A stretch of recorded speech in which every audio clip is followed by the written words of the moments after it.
Hello, beautiful people. Welcome back to Journeying to Self. My name is Fagan. If you've already visited, welcome back. If not, if this is your first time, thank you for visiting. I hope you enjoy this video and others on the channel. A really quick synopsis about what Journeying to Self is. The vision I had for Journeying to Self was basically, I'm a huge believer that your life is a journey, and I just feel like if you're on this journey to find out who you truly are, journeying to yourself, I believe that doing that with other people is very, very beneficial. Other people that can relate, other people that can give you sound advice, and I just think it's a benefit in that. What better way to reach as many people as I can than YouTube? So I hope you enjoy it, and I hope that I can journey with you. I am very transparent. I have children. I am newly married.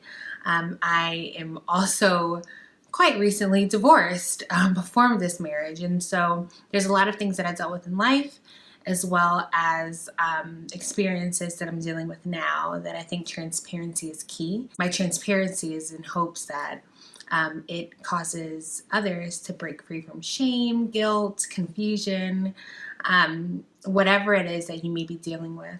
If we can do it together through your comments, you commenting back to me, giving me advice, any questions that you may have. And I just hope that it ministers to you and I at the same time. I am a Christian. I am a believer in Jesus Christ. I love my Father God very, very much. And so I am going to talk about God a lot. I might be quoting scriptures and whatnot. This is not a religious channel, but I do believe in God and I love Him and He loves me. And so, of course, whatever is in your heart will come out of your mouth. And so you might hear me speak about the Lord very often. And that's just what it is. So let's go ahead and jump right into this video. Okay, so this video is very, very interesting because I am recently married. I've been married for a little less than a year. We'll be celebrating our 1 year anniversary in June. With that being said, I do have children. I came into the relationship with children. I have a 10-year-old and a 2.5-year-old, and I'm actually pregnant now. So just a quick belly shot. Oh yeah. Okay. So I am pregnant now, and so now we're going to be having 3 children in the home. And for those who are wondering, I am 9 months pregnant. My due date is next week. So I'm ready. Okay, I'm ready. So I wanted to discuss this because it's really important to be open about these things. I did come into the relationship with children in a relationship with a man who has never had children, who really didn't have a lot of experience with children. So I just want to go over some key points. I'm trying to make this video very quick, but I do want to go over some key points to kind of discuss some things that I think that are important. How to determine if you're ready to date if you have children. And once you are dating, how do you juggle the time between your children and how do you give him the time and get to know him, investing time into him, and still be able to be a really good parent to your child? How much of dating is feelings and emotion, and how much of it is being led by the Lord? How much of it is spiritual? How much of it is important to your destiny? Or if it's just like, hey, you like me, I like you. We'll discuss all of that. Okay, so the first point is how to determine if you're ready for dating or not. This is children with children. This applies to pretty much everyone. You have to establish if you're ready to date before you begin to date. So the main question, in my opinion, to ask yourself when you're going out into this endeavor of dating is, are you ready to be married? Now, some people think that marriage and dating are 2 different things, like you should not even associate one with the other.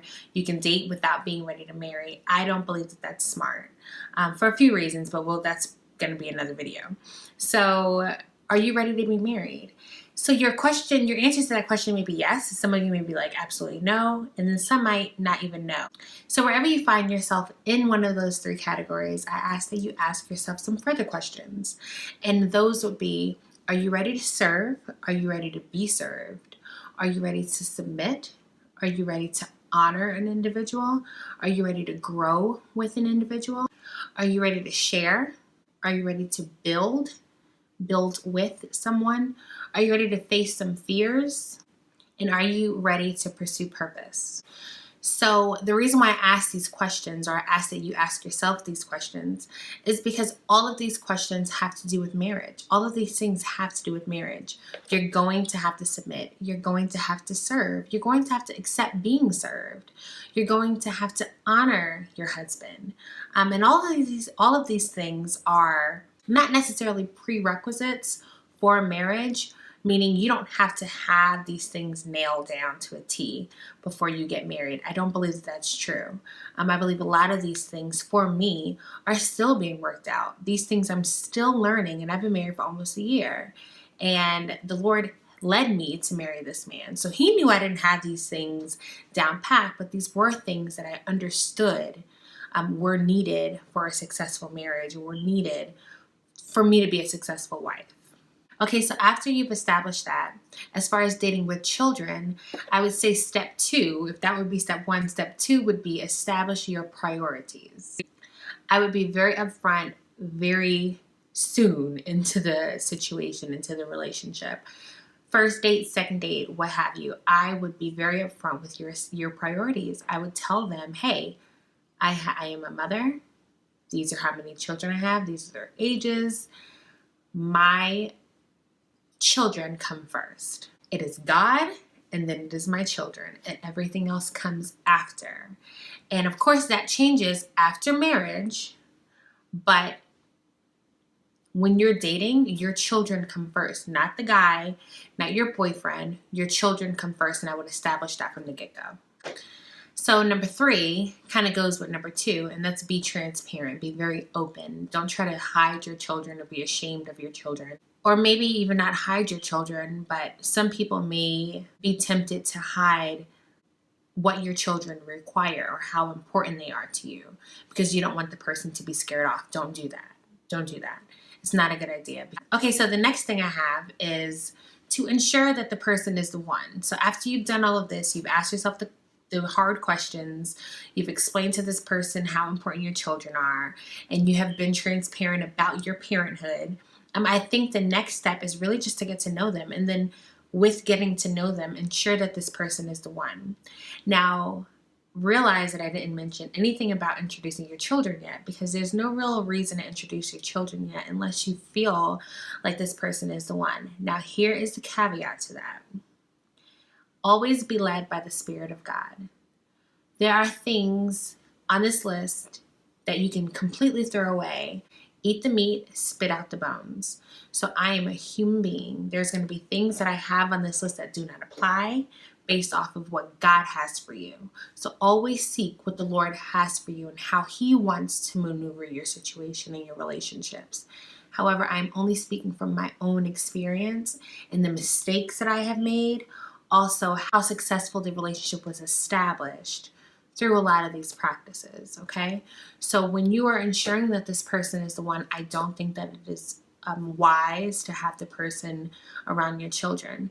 Now, for me, I actually introduced my children to my husband quite soon. Listen to me. When I tell you I was completely led and almost bamboozled into this relationship, like I love my husband. I'm so happy I married him. But when I tell you, I feel like I was like tricked.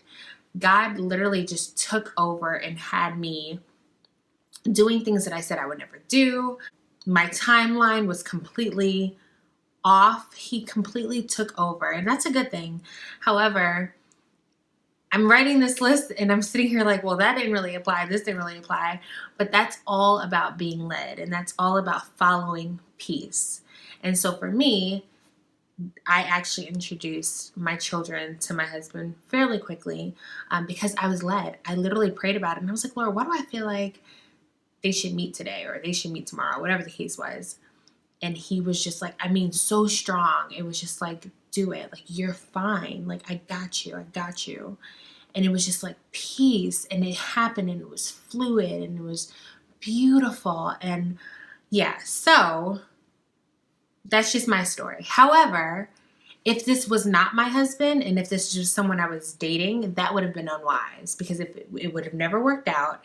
And then it would have been someone who my children have been around. And I think when you do that, it sets the wrong precedent to your children, especially if you have girls. And if you have boys, it's also setting the wrong precedent. So I don't know if that's the most wise. Definitely ensure that this person is the one first. Okay, so the next point I have is include your children in the time you spend with him. I call this time like testing the waters. When you're testing the waters, I suggest that you keep it very casual. You go and do things, dates with one another, and the children being included in that, whether it be a low-key dinner. It could also be something fun for the kids. It could be something that's like more family-oriented, amusement park, indoor jumping playground. Bring him into your element. There's nothing wrong with that. I think when you do that, you're being very upfront and you're saying, hey, this is what my children enjoy doing, and this is how they act when they are on 10. And I think that's important to do. I did that with my husband, and he completely was just a huge kid with them and just played with them and enjoyed it and was not overwhelmed at all. It was just really actually remarkable because I felt overwhelmed and they were my kids. So definitely bring him into your element, whether it be at the house, a movie night, a game night. We did that. Bring him into your element shows him what it's like as a parent, what it's like in your house as a parent. How do your children act? How do they behave? My girls are on 10. Okay, if you know me, you know my children. My children are amped all the time. And he would come over the house and spend time with us, and they would be flipping on him. I have videos of us in the beginning of our relationship with him literally spinning the kids on his head, and they are on his back. I mean, everything. So it's really important to bring him into your space, bring him into your life, your habitat. A really good example of that is during our dating process, one of my children got sick. I don't remember which one. And I needed to bring them to the urgent care. And I just brought it up to him. I said, hey, I think he asked me what I was doing. And I told him what I was doing. And he said, well, I'm going to come and get you guys. And I'm going to take you guys. And I was like, no, that's okay. And he said, no, I want to do that. I don't want you to have to worry about driving and all that. I want to just drop you guys off in the front. And you guys, he wanted to be a part of that. And he came and he picked us up and he helped me get all the kids, not all the kids, but both of the kids ready in the car. We got there.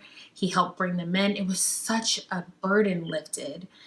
Just having another set of hands, and he usually if as a parent, when you take your kids to the ER, the urgent care, it's overwhelming. You have to do the paperwork. Your kid is not feeling well. You don't want to sit next to people who are not feeling well, or you don't want to get them sick.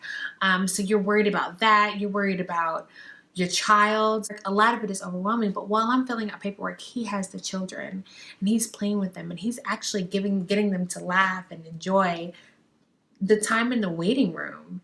And I literally have a video of it. And one of the kids are on his back and he's like a monkey, like on the floor, like a gorilla. When I tell you my husband is a huge kid, now I don't like saying that because he's a real man, but he has a kid's heart and he just loves just being down there with the kids and having fun.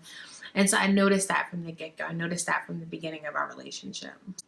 Okay, so number 6 on my list is very, very important. Actually, it is the most important. So the fact that it's number 6 on the list doesn't make it any less important than number 1. There's no order to this.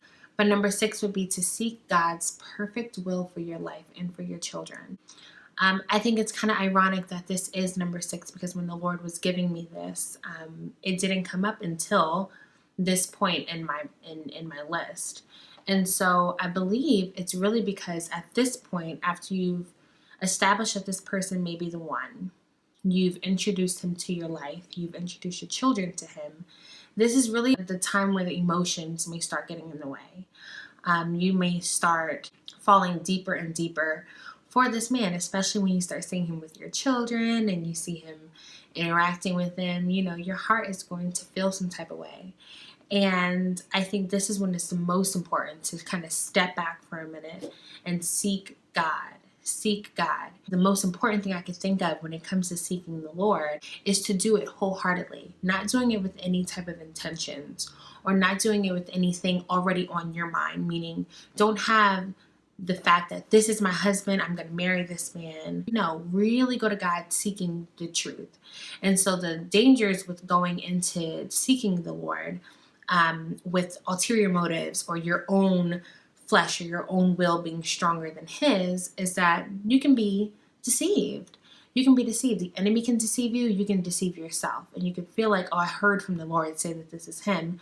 But that wasn't the case. It was you being so excited and so lustful, wanting the things that you want and wanting your will for yourself, that you misheard and you misunderstood and you were not hearing from the Lord clearly. And I truly believe that the Lord speaks only when you're ready to know the truth, and he doesn't waste his time.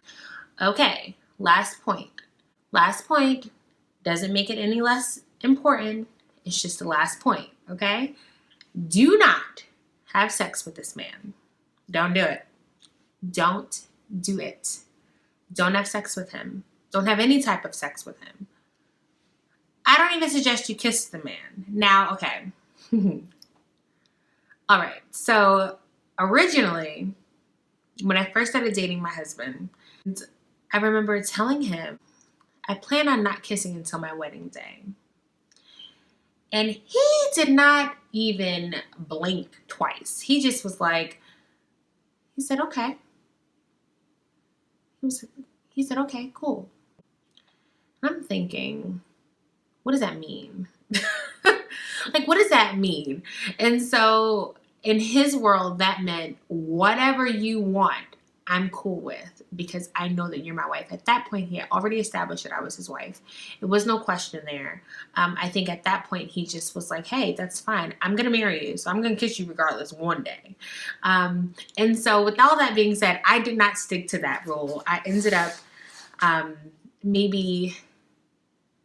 I actually want to say we were engaged, and I could be wrong, but I believe we were engaged. We're sitting on my couch.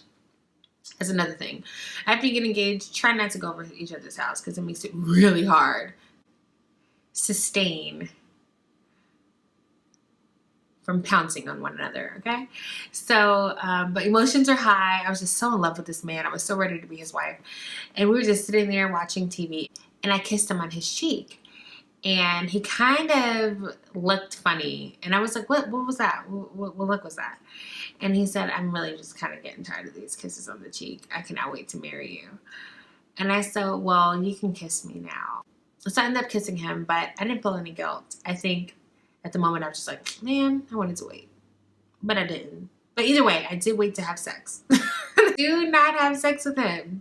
Your sex is going to cloud your judgment. It is also going to make him do exactly what you want to hear, what you want him to be. He is going to be a chameleon, completely a chameleon. Okay, as far as this subject of sex is concerned, there's something that I want you to ask yourself and really, really think about. All this time, he has been spending time with you. He has been sacrificing time with you, meaning he's been sharing you with your children. He understands the requirement that your children have in your life. He's also been there through activities with the kids. He's been there through the craziness, the ups and downs, the sicknesses, the happy moments. He's been all there. He's been there for all of that. And through all of this, he is still there. And he's still there without sex. So think about the freedom in your mind. Think about the freedom you would have in knowing all of this. Knowing that you have not had sex with this man, so that's not motivating him to stay. So you know if he is there, and this is months going on. Months, maybe a year. And he's there, dealing with it, loving you through it, getting to know you, getting to know your children, making the sacrifices. He's there, but you have not had sex with him. The peace and the freedom you would feel in your heart and in your mind knowing that he is there wholeheartedly because he wants to be and not because you're giving it up. Why not be here? Look, a man will sacrifice time, money, whatever he needs to do in order to get the draws. That is good enough motivation. So if he's not getting that, that means at the end of all of this, at the end of this process, you can honestly say to yourself, why else would this man be here? Withholding that gives you peace of mind. It gives you peace of mind. It gives him the opportunity to be himself. It gives him the opportunity to mess up. It gives him the opportunity to show who he really is. But if you are having sex with him, the motivation is that. People may disagree with me. That's fine. I'm only telling my story. I'm only telling my experience. I have been on the other side of this. I didn't always do it right. In my first marriage, I had sex with him before we got married. And that resulted in me dealing with someone who was a completely different individual than I had married.